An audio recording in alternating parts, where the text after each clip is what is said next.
Hey everyone, before we get knee deep into episode 10 of The Space Between Your Ears, got to tell you about our partners for Gazella Media, Mohawk Honda, located in the Scotia Glenville area, Freeman's Bridge Road. And we've been talking about it throughout the summer, but I'm going to keep telling you about it because my wife and I are going through the same adventure as some of you probably are right now. You're thinking about trading in your vehicle, or maybe you're trading in a couple of vehicles and you want to maybe, I don't know, get that SUV because you don't want to be low to the ground anymore. You like the idea of driving higher off the ground. Maybe you need a van because, hey, the family's expanding. We need room for the kids. They're going to be starting to do activities. But you're trying to figure out what you're going to do. And when you check out these small mom and pop shops, yeah, it's nice to help out the local community, but a lot of them don't have the inventory that you're looking for. They're going to take your trade in and they'll willingly give you the money, but then what do? Now you're stuck in a rut. You've lost your vehicle and you have nothing else to go with. Well, that's why you got to go to Mohawk Honda. Not only will they give you top dollar for your trade-ins, they'll also show you their acres and acres of inventory that you can choose from, the largest inventory of vehicles in the upstate New York region. And that means you can choose the right vehicle for you. Yeah, you can go to some of these other dealers who talk about their values and all this other jazz and really talk themselves up. But really, you want value in selection, and you want to be valued in you, the customer. You want to be treated the right way, and that's what they'll do at Mohawk Honda. Don't feel pressured into buying something from another dealer just because it's the best they can do, or you're in a pinch. Do not do that. Call up our friends over at Mohawk Honda or go visit them at Freeman's Bridge Road into the Scotia Glenville area and buy the vehicle you deserve with their vast selection of certified pre-owned vehicles guaranteed to fit your needs and lifestyle. This summer, selection is king, and no one has more to choose from than Mohawk Honda. Freeman's Bridge Road in Scotia Glenville, here in upstate New York, where we are recording, where they will always go out of their way to please you. And now let's get knee deep. Episode 10 of The Space Between Your Ears. Hello. Look at this pretty face, the pretty banner. We're doing all kinds of things today. Episode 10 of The Space Between Your Ears, powered by Gazella Media and sponsored by Mohawk Honda. Like I always say at the start of the show, if you're looking to get updates at all about the show and any guests we have coming up, any thoughts that I may have, or if you just have quick comments to drop, follow me on Twitter. Scroll on below if you're watching on YouTube. For those of you listening on all your other podcast networks, Spotify, Apple Podcasts, Google Play, it's at Brian Cady. Simple. My name all is one word, BrianCady. And then if you have any long-form comments about the show you want to drop, or maybe you want to share your mental health story, you have any questions about mental health, whatever topic it may be, by all means, let me know. Brian.Cady at GodzillaMedia.com. That's, think of Godzilla the monster, but take out the D, GodzillaMedia.com. Pretty simple. So I have a very special guest today that I've known face, like I've known the face, I've known the name. We've never really been able to really hash it up in any long form conversation. So it's really great to have the guest on today that I have for this episode. He's originally out of Maryland. He came up to the Capital Region and has done some stuff for various different schools, including Russell Sage College, different high schools around the area, and most recently for the Albany Academies out in Albany, right up there on Academy Road.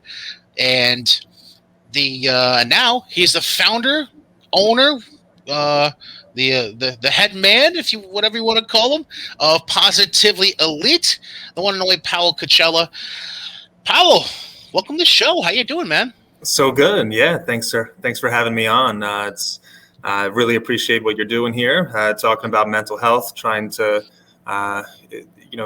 talk about it with athletes, talk about the stigma, see what you can do to bring your cause for making mental health more of a talked about phenomenon. I love that. So thank you for what you're doing. Oh, well, thank you very much. I really appreciate that. And, what's interesting is you are the first person, let me put it this way. So far in this show, but I've done episodes about my personal story, but I've also had a few different people on, including other mental health professionals. And I'm the one that's going on my way to set up those interviews. You're the first person that said that reached out to me so far as going, hey, I saw what you did. Like, you particularly saw the episode I did with Marcus Patterson, who you know from Russell Sage, and you're like, hey, can we do something? And I jumped at it because I knew who you were, so like I'm not gonna say no to people I know, and B, it's good timing for you given what you've been putting together over the months that's starting up now and positively leading. We'll get into that in a little bit, but first off, let's just go back in time a bit to growing up in Maryland. You're from the Baltimore area originally? Correct. Right outside the city, and it's a pretty big area, but from an area called Rosedale, down in Baltimore, Baltimore County, and down there, athletics were a big deal, and Baltimore people love their sports like any other bigger city do, but soccer was very big in and around Baltimore City. There was a lot of ethnic groups that found themselves there, like the Germans and Greeks and the Polish, and there was a huge Latino community. So all of those different communities, and I should have mentioned the Italians as well. So all of those different communities really have their own niches of groups that came out and provided a lot of competition for soccer, and the families really got behind it. And I guess I was part of that growth where all of the people that came into Baltimore maybe 30, 40, 50 years before started having kids. So like there was a swarm of a lot of kids that really loved soccer and parents that were really all about it. So I was really fortunate to live in an area that loved soccer and lived on a street that had about 5 or 6 kids my age where we played a lot. So soccer was life for me in the younger days. Lacrosse too. I played a lot of lacrosse as well. Okay. Which is interesting because, Maryland, really, when you look at, especially their college programs around there, I mean, Johns Hopkins, Maryland, not too far away, Virginia Cavaliers, it's a really lacrosse-rich area of the country as far as established programs. So lacrosse makes a lot of sense. Let me just put it that way. That's right. And Towson's there as well, and Towson's done really well. So it was kind of like lacrosse is always there for people to play. And, when you go to some areas, you might see people playing basketball everywhere you go. And some areas might be a soccer ball. But there were a lot of lacrosse sticks around the neighborhoods growing up. That's what people did. Now, I want to touch on, just because I know you were a Division I athlete, so I want to get into the recruiting side of things and how that went for you in just a second. But the first thing I want to bring up is I wouldn't say it's a huge reputation, but I feel like Baltimore gets knocked down a little bit from time to time. That people give it a bad reputation. Your personal thoughts, because I know that not too long ago there was like protests going on in the Baltimore area because of certain things that we're not going to get into. It's not that kind of show, but all in all, obviously it's your home, so there's a sentimental value there for you. What was it like for you growing up, and do you feel like any stigmas or reputations that the city carries with it are a bit unfair to Baltimore? Well, I think it's unfair that some of that reputation gets generalized to it must be a bad city, or it must be a tough area to live, and I never felt that way at all being in Baltimore, and certainly in many cities there's tough parts about a city, and certainly Baltimore is really known for drugs, and there are plenty of that, and there was plenty of crime too. So those things certainly existed, but as a person that lived in kind of a low to middle income area where those things certainly could have been possible, I felt like the community was really great, and I never found myself in a lot of trouble unless I went looking for it. and I felt safe being in Baltimore. There were a lot of great areas that I still would go to in Baltimore and feel it's one of the, they've really built up the harbor area and Harbor East. It's one of the most beautiful cities I've been in for some of the sections they have. So I think it is unfair. Certainly there's challenges, but I loved Baltimore. I loved being there, and I would recommend a lot of people to go there. And now, transitioning into what I mentioned a second ago, you were making a name for yourself on the soccer pitch, and you wound up, going D1 and playing at UMBC, University of Maryland, Baltimore County. For those of you who don't know what that means, and you're a Albany family, you don't do your homework.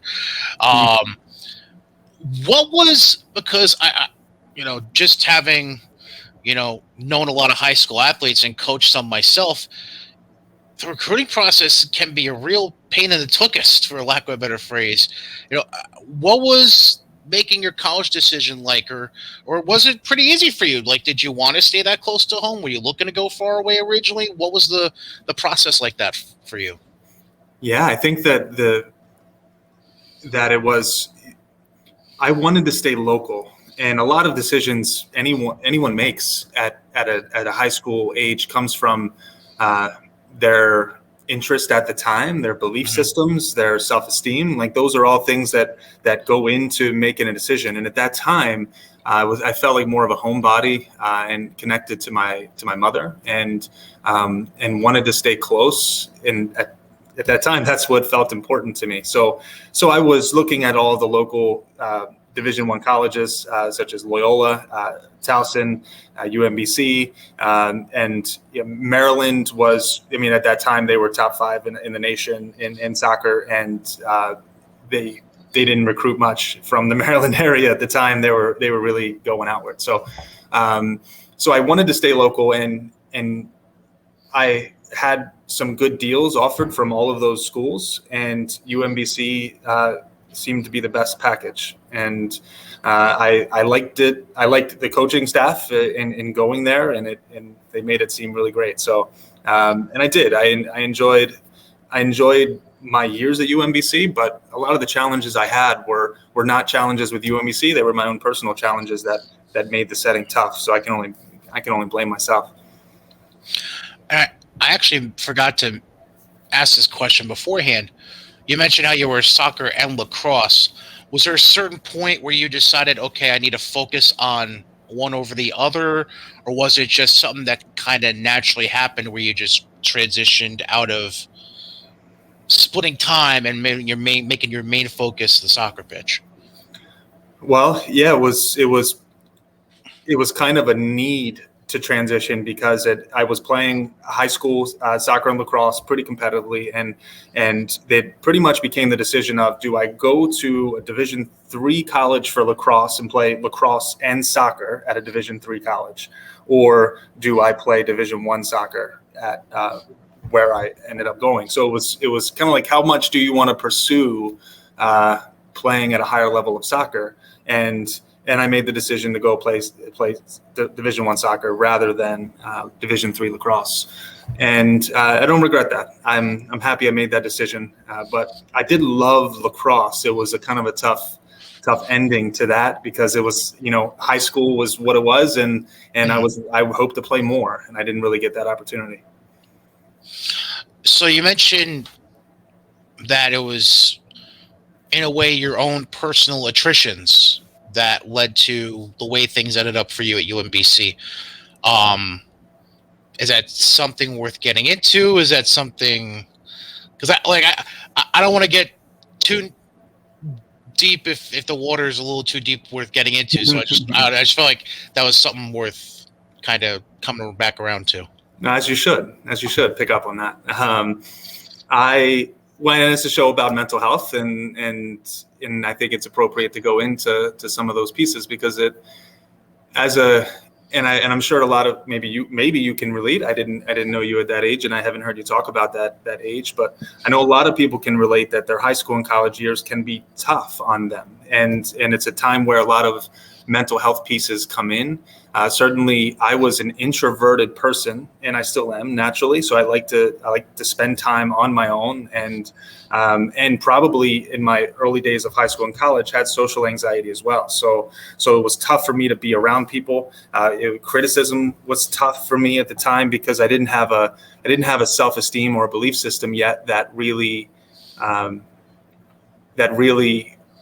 assured me to feel confident in those areas, which is interesting, right? Because as a soccer player, I was probably touted as one of the best players to come out of Maryland, and should have been really confident.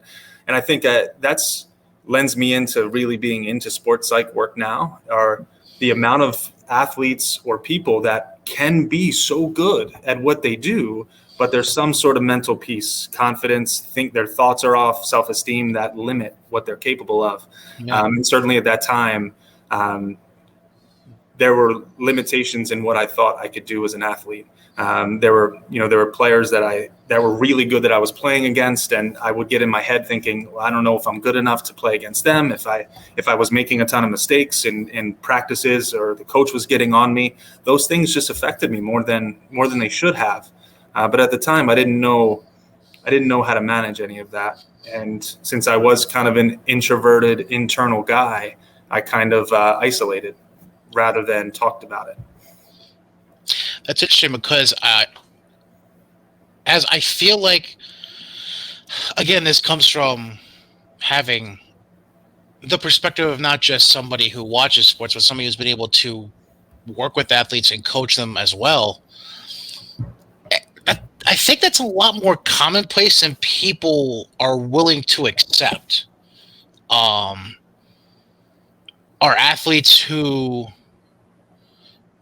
they're very good at what they do, but they still have a little self-doubt and self-esteem, whether it could be on in their sport or outside their sport. Either way,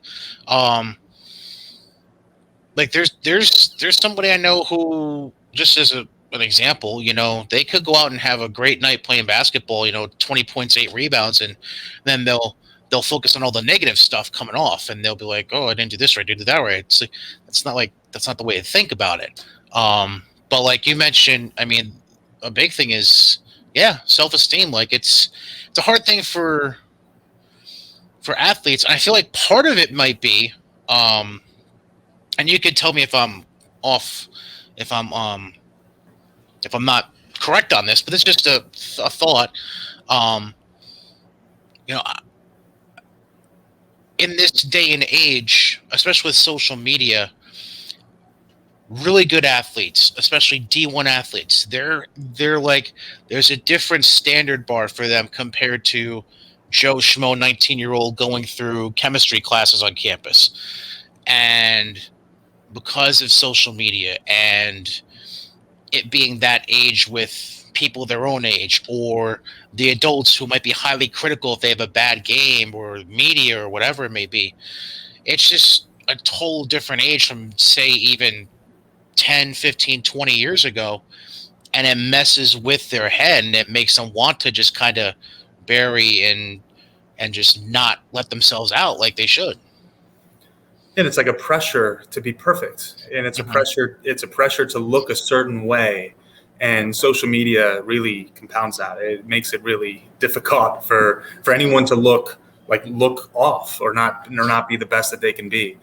So that level of perfectionism, it makes it tough. And then in the world of being a really good athlete, it's not always okay to talk about not being good. Like you don't talk about those things. You don't talk about the challenges you have as an athlete with your teammates or with your coaches. You always want to give a look that you are capable and that you're not having problems. And maybe that's the same thing that we struggle with in talking about mental health, that it's, you don't want to come out and say that there's an issue, because then you might get looked at it a certain way, or people won't have confidence in you. So it is in sports at the higher levels, you really you shut up in a way, and you have to figure it out.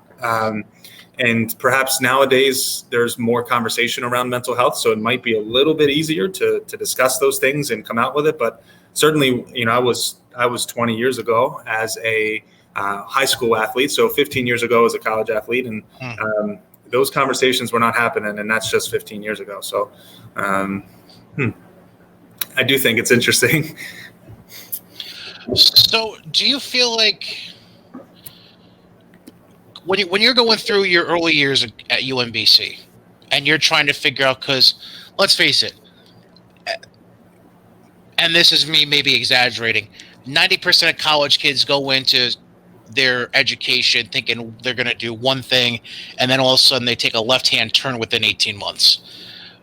Did you, when you went to UMBC, did you have an idea of that you were going to eventually go down the road you have the last 10, 15 years of being essentially a mental health counselor and working in the mental health field, or was this something that just kind of developed slowly as you were going through your time at college? Yeah, it developed slowly. I didn't know at the time, because soccer was everything, and that's what I felt like I did well at. I wasn't a mechanical person, and people in my area went into the trades, and I didn't at the time feel like I had the intelligence to do something like do bigger level fields like being a doctor or a lawyer, and that's what people aspired to if you didn't go into the trades, or being a police officer or fireman wasn't necessarily what my interest level was. So the one thing that I was really into was just why people did what they did, and that got me into psychology. I went through my 4-year program at UMBC in psychology and with a concentration in child development, which was my interest. And then it just became working jobs with people that had challenges. Started with autism and spent a few years at a place called Kennedy Krieger, which is an affiliate of Johns Hopkins down in Baltimore, which is the most severe kids with autism would go there, and found a lot of value through that. But then realized I enjoyed talking to people, and children with autism struggle with communication. So there's a blind spot there. And then I went over to work in a Baltimore prison facility for juvenile delinquents. And I thought that was really a great experience. I was the recreational therapist for them. So I did therapeutic activities with the kids and tried to bring about this sense of teamwork and values and leadership. And again, that was fun. But then I kept transitioning into jobs where I was working with kids in schools, and found that I was pretty good at connecting with kids, but also good at listening and making them feel heard. So it was took many years for me to understand within myself what my true strengths were. And once I did, I'm like, this is exactly what a therapist should be. Someone that connects well with people, you accept them, and you're able to listen well to them. And the icing was that it is with kids that I most work with. So that's what got me into the field. I feel like there's a lot to unpack there from just the 90 seconds or 2 minutes you just spent talking. Okay, first off, as someone who had a good family friend who I witnessed raise an autistic child, power to you for work with autistic children, because I don't think people can ever understand the difficulties, especially if it's a child with like a severe onset of autism. I don't think people can ever truly understand the difficulties of raising a child with autism until you actually see it for yourself or it's around you. It's so difficult. I can't even begin to explain. Is there even really an easy way to explain it? Honestly, it's a whole animal onto itself, really. It's so intense, and the simple things that you would think if you are a parent of a typical child, there's you ask for them to do something, or they would come to you and say what they want, and you deliver, or they deliver, because that's what the communication holds. However, with children with autism, you can ask them to do something, and they won't hear you or understand, or they won't want to do what you want them to do, and then there's no way they can communicate back when it's really severe. They can't communicate back their own needs and what they want, which we take that for granted with our kids, that they can tell us what they want, and then there's communication. When you take that communication out of the puzzle, it's really, really hard to know what a child wants. And then, of course, when they start having behaviors, because that's how they've learned to get their needs met, like while they're hitting you or hitting themselves, or like they develop behaviors that get reinforced, and it makes it so much more difficult. So I have a lot of empathy for parents that have kids with autism. It's really intense, and there needs to be a lot of support and a lot of therapy for the parents too, to understand the behavior around it and how they can be supportive to their kids. Yeah, I haven't been around that particular family, because it was a family. It's a family friend of both my mother and my father, who divorced when I was young. So, it's like I was around that family a lot of my earlier years when I was a child. And the child that had autism was my sister's age. So he is 5-6 years younger than me. So I got to see it like up until about he was a teenager, more or less. And like even just the startling difference sometimes, it was weird. Like there would be, there were really good days where he was just quiet and kept to himself. But as he got older, like you mentioned, you get older, you don't know your physical boundaries, and you get a little more physical. And he's big. He's a tall guy now, so it's like I can't even fathom having to deal with that. So I mean, good on you for being able to be around autistic people and help them out. And again, if you know somebody who raises an autistic child, give them a hug. Like they deserve all the love in the world, and it's very, very difficult. I agree. To get to, so you found that your focus you want to do was children, adolescents, while you're still down Baltimore. And then all of a sudden you're in upstate New York. I mean, a little different. What led you to going from Baltimore and starting to establish yourself down there with what you were looking to do for a career, to transitioning up to what, probably a 8-9 hour drive up to Albany area? It's 6 hours. Six. So See, that's so I'm thinking Virginia Beach, because I have family in Virginia Beach. So for us, it's like 8 to 9. So that's what I'm thinking of. All right, 6 isn't too bad, but still, 6 hours in a car isn't the biggest thing. Isn't the best thing in the world. No, I've made that drive a lot of times, so it's gotten better over time. And yeah, I had no intention of moving up to upstate New York, but I had found a woman, and like a lot of stories kind of go, there's a woman involved, and we met playing co-ed soccer down in Baltimore. She was a soccer player too. Her name is Kate, and she was a college soccer coach. So she was kind of looking for, when you're a college coach, there's only ever 3 to 4 to 5 jobs around your area. Right. So when those jobs were not available to her, she had to look elsewhere. And the job that was the first job that came open for her was Russell Sage. So she became the women's soccer coach there, and she moved up. And then a year later, we got engaged, and I moved up to be with her up here. So that was the trek that took me up to New York, and I don't regret it. I miss Baltimore for a lot of reasons, but but this area is really beautiful, and I love that there's space between towns and there's trees and all of the lakes. I'm certainly a lake and mountain guy, so this area is great for me. Now, I got to ask a very direct question about this. Okay.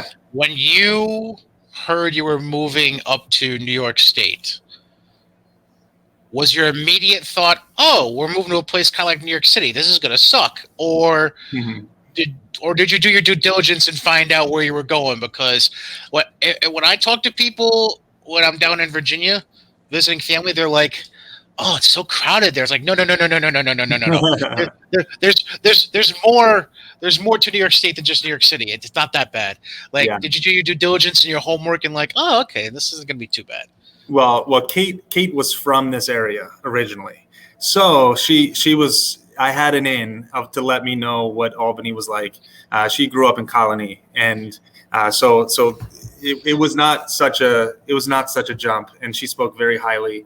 Outside of the winters, she doesn't like the cold or the snow, so she had plenty to say about that. But I like it. I like the snow, so I don't mind it. I don't mind the cold up here at all. The only time I gotta be honest, the only time I don't like the snow is if I'm driving behind somebody that doesn't know how to drive in the snow.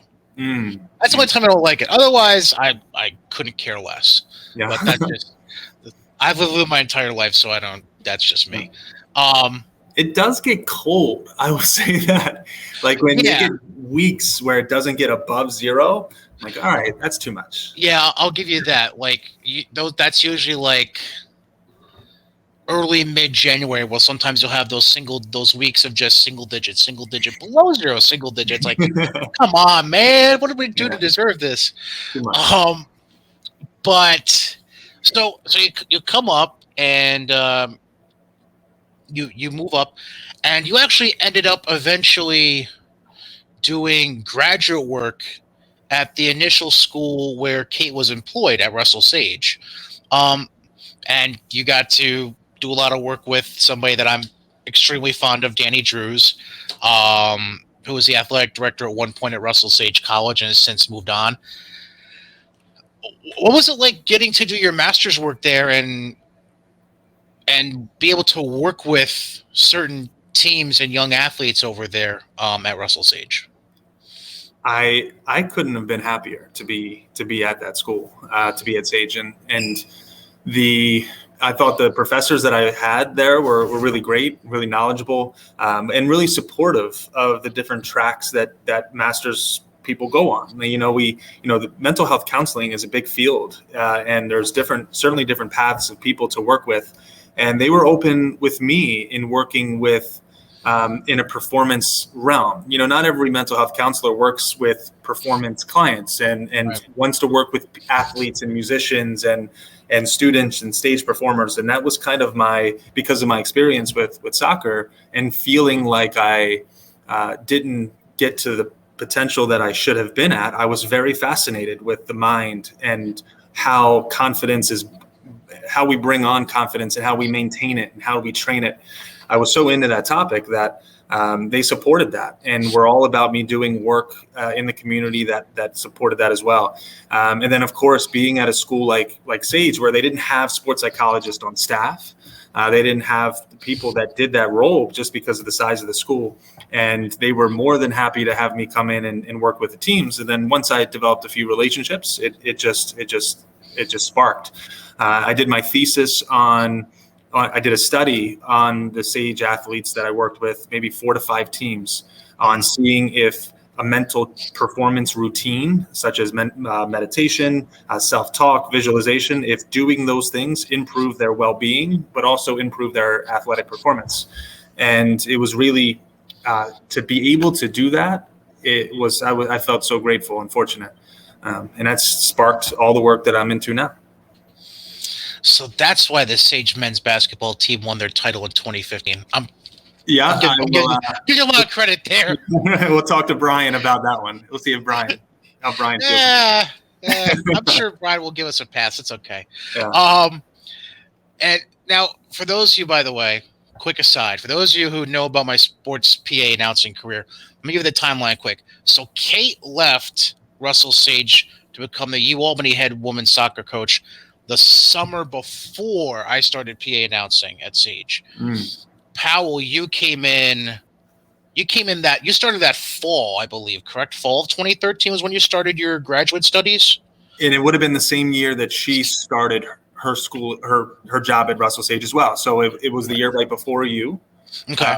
So would that be 2013? Okay. Well, I started announcing that 2013 into 2014 year. Okay, so I was in there. It must have been 2012 because it was a 3-year program. Okay. Yeah. Yep. So you came in the year before. Okay. All right. Because the thing is to put everything together here real quick about the relationship going on here. So I knew your face first, but I knew Kate's voice first, if that makes sense. Because I would see you and you'd be hanging around, usually around like with the athletic trainers in that area, which would have been behind the home team bench at Sage basketball games. But then I eventually interviewed Kate, and I mentioned this before we came on the air. I interviewed Kate because she led that Albany team to a conference championship and NCAA tournament berth in the fall of 2015. So I ended up interviewing her for my sports talk radio show, and there's a lot going on here. So it's going to piece together in a second, but it's coming. So you finished your work at Sage, and then did you transition right away into working with the Albany Academies, or was there a go-between before that happened? As soon as I graduated from my program, I went right to the academies. Right down the street. It was a 1-minute walk down to Academy, and I was lucky there too. One of my professors that I had at Sage, her husband was the headmaster of the school, so that was a nice way to at least get an interview and the things I was into at the time of well-being. There's a branch of psychology called positive psychology, which is all about happiness and what research can we conclude makes people feel meaning in life and happiness. That was my go-to along with sports performance. So the school was trying to make that a big deal as far as with the students. And so it was a nice fit for me to come in and be the mental health counselor for the boys side, but also try to do some more proactive work with well-being and happiness. And I've been there for the last 5 years, and this will be the 6th coming up before I transition full-time into the business that I've created. And this is where everything is going to come full circle now. So you're working at the Albany Academies, originally just on the boys' side, doing K through 12, I believe is what we discussed earlier. So to bring everything full circle, a few years after Sage, I also did a couple years helping out the Albany Academy, their high school boys basketball teams. And I walk in the gym one day. I want to say was it a game day? I believe it was a game day, if I remember correctly. I'm sure it was. Games didn't start till like 4:30, but it was like 3:00. I'm one of those people, if you're not an hour early, you're late. So it's whatever. So I walk in the gym, and like it's one of those cases where I know the face, but I'm not connecting my past experiences to that modern day. And but I remember Kate. I'm like, oh, okay, okay, it's all connecting now. So that's where like we officially first met, was there. And you had one child at the time, now 2. Correct. So I do remember there being one child there. But yeah, that was, yeah. So that's how to bring everything full circle. That's how we've known each other, but not known each other for a while now. Sure. Yeah, we seem to follow each other around, huh? From Sage to Academy, and then you seem to be involved in some good programs because Brian Fruscio does a great job with the boys basketball program at the Academies. He kills it every year. So, and still a dear friend of mine, and Brian's just. We need to do this. All right, we need to go off on another tangent for a quick second. Sure thing. This is totally not mental health related, but I have to talk about this and get this off my chest.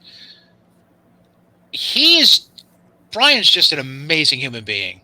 Like obviously he achieves great success on the court. That's all well and good, and that's what'll get his name in the papers and get him interviews and whatever. and shaking hands and kissing babies and getting awards. But as a genuine human being, he is one of the absolute best human beings I've ever met, personally. I mean, he's just a great guy, and he's a. I wouldn't even call him a coach. He's a teacher. He teaches life and basketball at the same time. Some kids may not notice it till after they leave, but he really does try to teach life and basketball at the same time. And he's a tremendous asset to not just the sport, but he's a tremendous asset to that community at Albany Academy. Yeah, you said that well. And I, he's not only the basketball coach at the school, he's also a learning specialist. So he works with kids that may have struggles with their learning and their education. And I'm right across the hallway from him, and I'm constantly hearing him, giving talks and trying to and always bringing wisdom to the kids. Last year he had a bigger role within the middle school, and daily he'd be in front of the 100 middle school boys talking about some sort of life value. And so he's in his element when he's able to bring wisdom to people. So, and he does a great job with it. He knows he has a lot of wisdom. Oh, so you make sure hey, I got on one of Brian Katie's podcasts before you did. Yeah. Just try the knife in and see how he reacts. So I kind of lost track. Oh, okay. So we work with the Albany Academies, and now we look at what you have started up recently. It's called Positively Elite. And you've worked with a lot of different, you've worked with the Albany Academies, worked with different athletes and performers from places like UAlbany, Averill Park High School, South Colony, Russell Sage College, so on and so forth. But now you're looking to, broaden the horizons, basically, and offer your services on an open forum. Positively Elite. What led to, how long did it take for you to make this decision and come up with the branding and decide to go this route with your expertise? Yeah, and I feel like it's been years in the making. And I've been, 5 or 6 years ago, I was doing work with Sage, with teams, but in my field, there needed to be years first of me being a mental health therapist, and there's 3 years of supervision that takes place for that. So I was doing that for a couple years, always on the side, working with athletes and teams, because that has always been the passion. So once I was able to then, and this was always what I was waiting for, being able to open up my own practice, which comes 3 to 4 years into to someone's licensure, that became a reality of looking to move on from my full-time job at Academy and starting this business where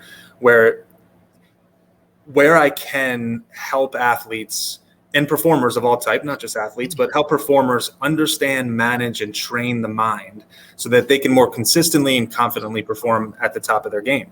And that is so near and dear to me, of course, because of my own past. But I think that everyone has these walls that they've kind of built up. Not everyone knows how to manage their emotional states or know how to go into contest consistently confident. Everyone's got a past, and as people that have either built them up or pulled them down. And my biggest pet peeve might be that the American education system does not spend any time helping kids to understand and manage their thoughts and emotions. It's like, maybe in elementary school, you get a counselor that comes in and does some work every once in a while. But at some point, it's like a sidebar. It's like a luxury to have someone talk about those things. But in my opinion, that is the thing. Like, that the people that are most successful in their lives come with the level of social and emotional intelligence. Like, you have to be able to manage yourself. And I find that most people don't know those things. And I think it's rare to get someone that's really confident all the time and does it well. That's not the norm.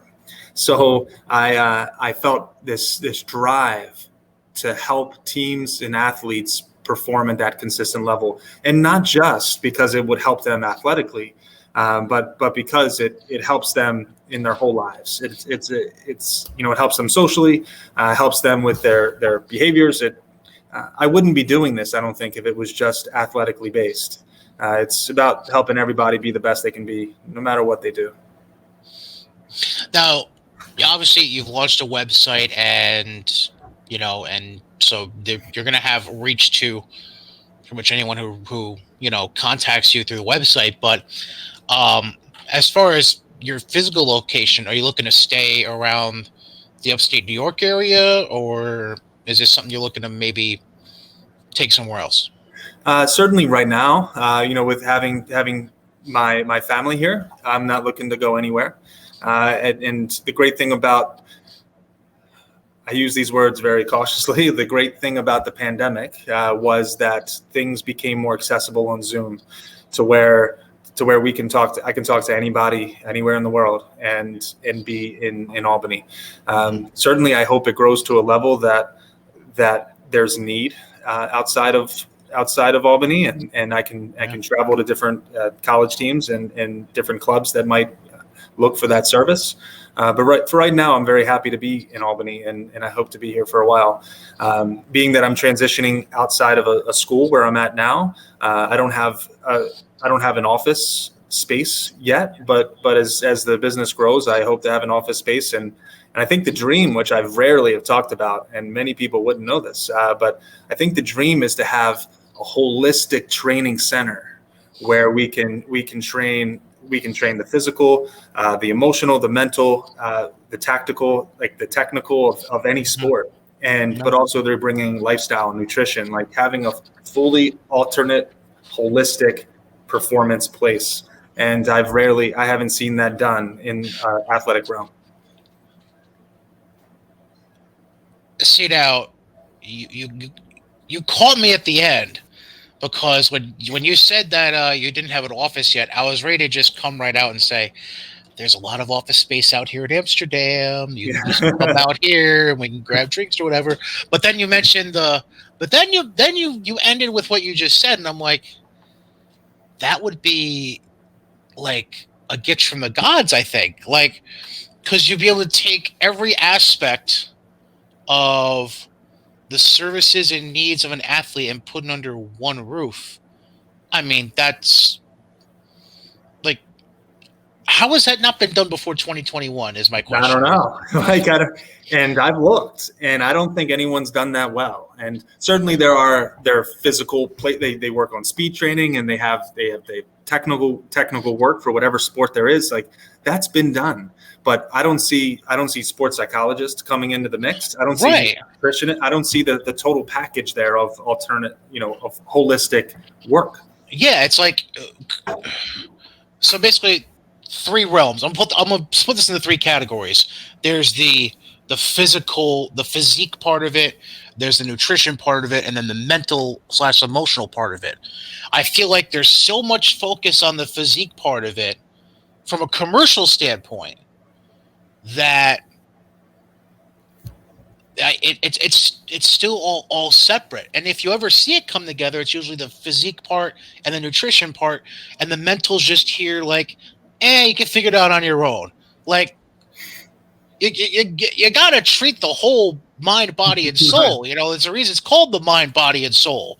Correct. Right? So it's just like, I don't get it, you don't get it, and I don't know. It's a weird thing. I think I don't get, like, I get it, because it was just 15 years ago where I was in college and it wasn't even talked about. The stigma was crazy. So I'm thinking that in the years to come, we will have way more access to mental health services.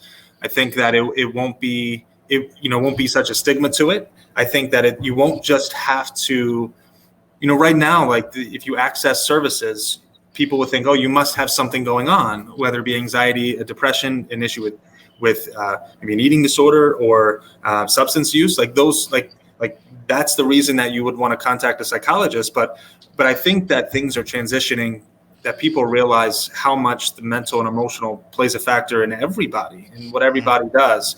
And so my hope is that just like we have memberships for gyms, there will be memberships for mental health services and emotional services and all of the alternative piece. Like that you pay, your monthly fee and you can go access acupuncture or a nutritionist. And that seems like a dream to me. Love to see that come to fruition. Maybe I need to start looking at bigger buildings for you in Amsterdam. Yeah, the chat. So you mentioned the pandemic briefly, and I just want to come back to that because, like, obviously the pandemic, it hit a lot of people hard in various ways. And you mentioned how it changed or helped diversify the way you can apply your practices. But in the intriguing part is you were working in a school, in a school setting. From your experiences going through the pandemic, like obviously there was probably a lot of distance learning, but as kids were allowed to come back and be in classroom settings, did you notice any difference at all in the way kids were acting or talking? Like was like any hesitations that you noticed pre-pandemic to post-pandemic, anything like that? Yes, the so much. You talk about a box to open. Like there's so much that can go in this, and I surely won't hit it all in the couple minutes here. But the amount of rules that a school had to place on the kids to even be in school was it was unbelievable, and how much they had to be within distance, and they couldn't leave their rooms sometimes, and they couldn't eat lunch in a similar place, so they were cohorted just to be with their own people. There were so many things that it made it different, and at the top of the issue, I think, were for any school, were relationships. Relationships are the most important predictor of well-being for someone. For someone that's experiencing, we'll say, really a heavy amount of depression and are considering suicide or self-harm, the relationships are the number one predictor of what keep people safe and what allow them to get back on track. When you take kids who are so, people-oriented and relationship-oriented, and you tell them they can't hang out with their people, or they can't talk with them, or can't play with them. We have, pre-K, kindergarten, first grade, second grade kids where they are supposed to be able to play with each other, and they can't, and they have to maintain distance and can't touch the same toys. It has an impact, and frustration is what I saw a lot of with students at the school. Just frustrated. The school was doing a great job. And in fact, Albany Academy, the amount that they met to make sure that the school ran the best that it could, kudos to them. They did an unbelievable job. But a consequence of that were that kids were really anxious and they were frustrated. And that came out in them. That came out in some behaviors and some just neglect of things that they were supposed to be doing academically. There were a lot of free passes given, so the motivation and work ethic to stay on topic was a problem. My mind keeps going. Well, I'll follow up with a couple quick questions. Do you think, from your own professional opinion, that going through a period of time like this pandemic, because you mentioned in particular thinking of that age 4 to 7, 4 to 8 range that you were mentioning at one point, how much long-term impact could going through a pandemic setting like that, how much long-term effect do you think that could leave on children of that age as they are working towards growing older and their social environments and all of that? And I think that's the question that a lot of people are asking. And a lot of psychologists are right now creating studies, and they're doing research to try to understand what the impact really will be. But the hypothesis is that it will have an impact, and especially on the social, especially on social intelligence, especially on intellectual aptitude. Many kids are just behind in where they're supposed to be. I think also, with all of that said, that kids are super resilient. So they probably will do fine and they'll be okay. However, another unintended consequence of having to be at home was that technology use skyrocketed and kids were on screens the whole time. And a lot of parents that maybe usually wouldn't allow their kids so much screen time, well, they were on screens all day, and then they were, to their social contact came through video games and other online platforms, and parents are like, yes, like go talk to people. We want you to do that. So the amount of screen time that these kids had was unprecedented as well. And it's bound to have an impact. And we certainly know that, the recommendation is 2 to 3 hours max a day for kids on screens. And I bet many of them were going 10 to 15 hours a day most days. So it's that's going to have its impact. But kids are resilient, so they'll be all right. So I guess that leads me to a question, and I'm not intending to go down a political avenue here, but I'll try to ask this question the best way possible from a professional point of view.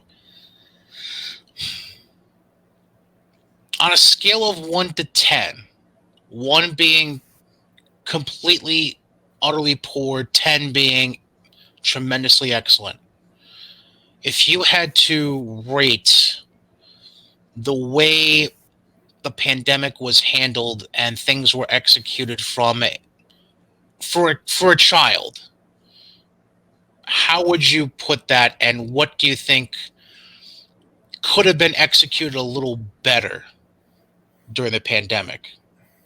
And you're saying that very broadly for children, and like as far as education goes, and is that where you're going with this? Yes. Well, because in the end, you're a mental health counselor, but you're also working in a school environment. So I just feel like you're able to provide a different perspective than 95% of people would be able to. So that's why I asked that.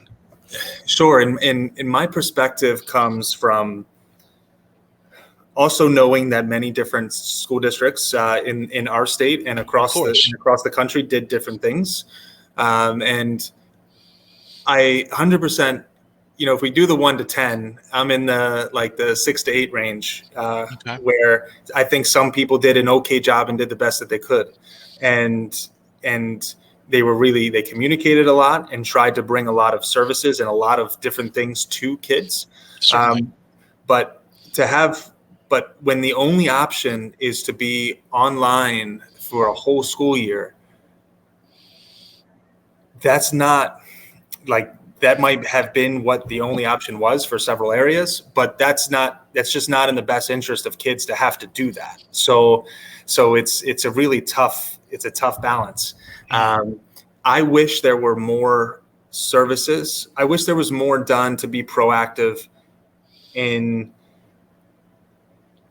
finding ways to support kids' mental health, in getting programs together where they can do fun things. And people were such in a survival mode of like, we need to do this because that's what we need to do for our families and to keep everyone safe, that we never really turned the corner and said, okay, then how do we be proactive and how do we be protective? How do we create a nice response and create things rather than just go hide?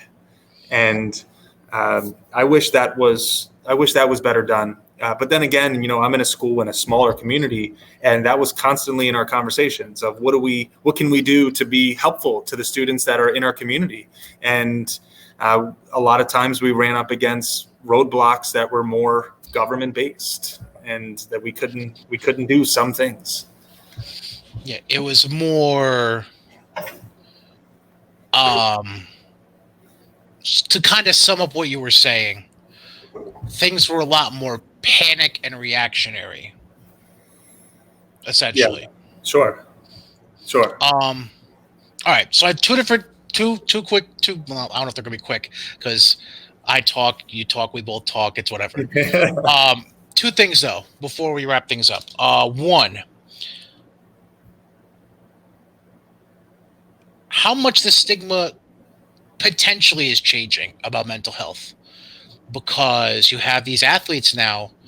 Dak Prescott being very open about his mental health for the Dallas Cowboys because he had a death in his family before last season. Then obviously he gets his leg injury and all that. Kevin Love of the NBA being very open about his mental health. Naomi Osaka, professional women's tennis player. Simone Biles, just in the last 24 hours. I mean, she's always been open about her mental health in recent years, but just in the last 24 hours, it comes out that she bowed out of the Olympic team gymnastics finals. Originally thought for an injury, but turns out, as more news has come out, as before we recorded this here on Tuesday, July 27th, it was very much a mental thing for her. And she still showed up and rooted on her teammates, and they got the silver medal. I mean, as you see more of these athletes and, hopefully down the road, celebrities and musicians and whoever, as you see more of these widely known people come out and be more open about their mental health, that can only be beneficial in the long term down the road for children and adults to be more open, wouldn't you think? Absolutely.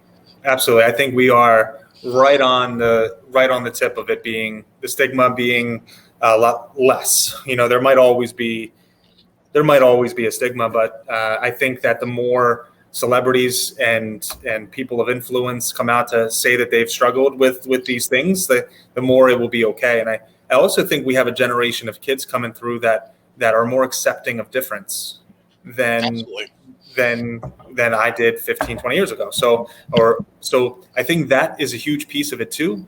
The fact that we have technology also, that they can get a lot of different perspective on different things rather than what, the one news channel that you get growing up. So there's this accepting of difference that is coming about, and mental health is a part of that difference. So I think that as we grow older, it will not be such a thing, and hopefully we get to a place where it's more celebrated, to where people can come together in their challenges rather than feeling so isolated with them.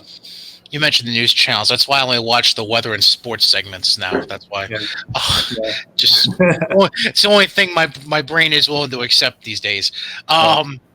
So just to wrap things up, we mentioned Positively Elite, and starting that up. You do have a preseason workshop that you have coming up. Do you want to talk about that a little bit, and how people can reach out to you and follow up with you if they like what they've been hearing the last hour? Yeah, thanks for bringing that up. I have a workshop that's geared towards high school and college athletes, and it's a fall workshop. I'll be doing the same thing for the winter and spring sports once that time comes around. But it's a 1 hour workshop, Monday through Thursday. So 1 hour a day, and it is a really great basics workshop where you can start to understand how your thoughts and your emotional state impacts your performance. It's a deep dive into your own kind of psyche to understand what are your belief systems, what allows you to be successful, but what also holds you back. But also understanding the skills that allow people to manage some of those things. So things like rhythmic breathing to manage performance nerves, and to just get into a resetting mindset. You find yourself, maybe as a soccer player, you find yourself missing an easy goal. And so you're kind of in your head. So how do you reset yourself so you can come back really strong? And that's a case for every sport. You have a mess up, you have a mistake. How do you reset the mind so you come back and you kill it? So it's not just understanding how the mind impacts performance, but also what are the tools, strategies that you can use to manage. But then I've got to throw in that there's a training aspect to it. We have athletes that train 15, 20 hours a week on their technical skills and their physical physique. They do that. They put the time in because they know they need to be effective. Most athletes also know that the mental and emotional plays a factor in how they perform, but they don't spend any time invested in the mental piece. So I promote the mental training aspect of it, putting 5 to 10 minutes of training a day into the mind. And that kind of work is what allows performance to be more consistent and confident. So that's the approach. In the 4 hours of that workshop, you will learn all of those things and hopefully create a nice a mental training regimen on the back end.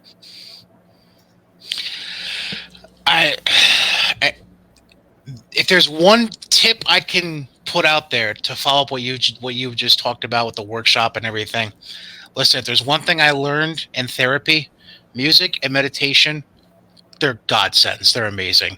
Mm-hmm. It's like there's apps like Calm or Headspace. So good. So good. So good.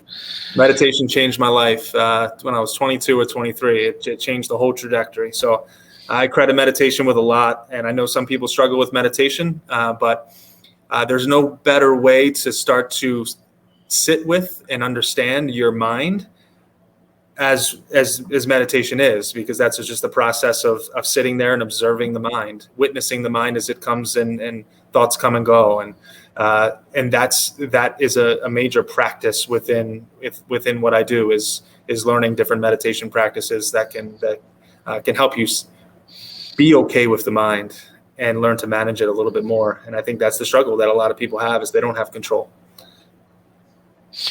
Well, Powell, I have to say, this was, and this is not to be a suck up, but I think this has been by far the most productive and best conversation I've had in this podcast so far.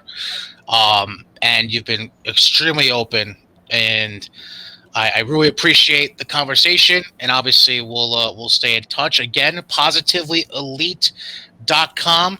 That's the website. Go check it out. You can find out all about Powell and the different programs he's worked with, the preseason workshop, the whole 9 yards, and eventually we'll work on the office address and whatever. we'll work our way up to that, baby steps. Yeah, I need to work myself up to that. So we'll be on a good pace together. And if the theme is going that we seem to find ourselves in the same place, that that might be the case in another couple of years. Find ourselves together. Yeah, we'll chat about that. We'll definitely chat about that. Powell Cucchiella, thank you very much for coming on and being a part of the Space